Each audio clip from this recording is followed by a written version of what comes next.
Les amis, j'ai un message super important à vous faire passer. À ce qui paraît, tout le monde a baissé les bras parce que Mashiach n'est pas arrivé à Pessah. Ce matin, j'ai parlé à une dame qui m'a dit « Rav, je voulais divorcer, mais je savais que Mashiach il allait arriver, donc j'ai pris mon mal en patience. Maintenant qu'il n'est pas arrivé, j'ai envie de refaire ma vie. » Qu'est-ce que ça veut dire, les amis? Ça veut dire qu'on a tellement cru en Mashiach, on a tellement espéré, qu'on est tellement désespéré aujourd'hui.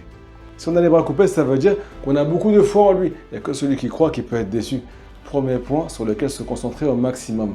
Deuxième point, où sont parties toutes nos prières qu'on a fait juste avant Pessah, tous ces languissements. Nous dit Rabbi Nachman de Breslev, ils ne sont pas partis en vain. N'oublie pas une chose, il y a marqué dans l'écouté moral qu'en fait, chaque prière, chaque languissement vient construire une pierre de l'édifice du Beth Amikdash. Tant qu'on n'a pas atteint le quota de prière que Hachem attend, on ne peut pas déclencher la Géoula. Celui qui va s'arrêter de prier parce que Mashiach n'est pas arrivé, les amis, il est en train de mettre la construction du Beth Amikdash en stand-by. Un jour, nous dit Rabbi Nachman de Breslev, Hachem va craquer pour le peuple d'Israël. Troisièmement, les amis, ce sentiment de désespoir qu'on ressent aujourd'hui, qu'on a envie de baisser les bras et d'arrêter de prier, c'est vraiment l'actualité et c'est l'étape juste avant la venue du Mashiach, selon le Harizal, le Baal Shem Tov et Rabbi Nachman. Pourquoi? Parce qu'en fait, Pessah, on dit que Mashiach va arriver, mais ça fait référence à la délivrance première d'Israël. Quand ils sont sortis d'Égypte, ils ont vu la face d'Hachem. Hachem a brisé les lois de la nature, donc ils ont compris, ils ont senti la présence de Dieu. Par contre, la vraie Géoula, selon les livres, elle se trouve le 7e jour de Pessah. Et le 7e jour de Pessah, il n'y a pas de miracle, il n'y a que de l'incompréhension.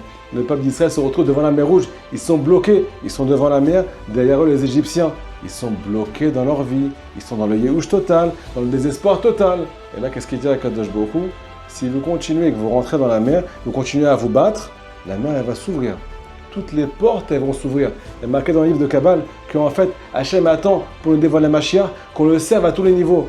Comme le premier jour de Pessah, qu'on l'a ressenti, on a vécu la Géoula. On a vu des choses, on a ressenti des choses, on a aspiré des choses. Et aussi, comme quand on est devant la mer et qu'on est complètement bloqué par nos épreuves et par nos questions. Si jamais on rentre dans la mer et qu'on le sert sans condition, malgré que tu ne ressens plus rien dans ta prière, malgré que tu as plein de questions sur lui, alors Hachem me dit, vous m'avez dévoilé maintenant à tous les niveaux. Quand on était proches l'un d'autre, on était dans une ascension spirituelle, et aussi quand on est en bas et qu'on ne ressent rien.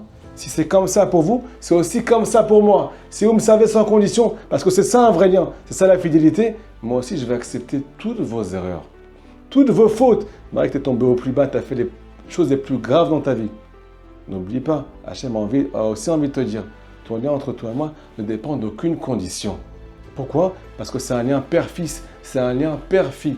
Ça, c'est le vrai dévoilement du Mashiach, selon Rabbi Nachman de Breslev, les amis. C'est pour ça qu'il a crié « En shum yehush ba'olam klal ». Le désespoir n'existe pas, parce que notre lien ne dépend de rien avec Hachem Yitbarach. Chag Sameach.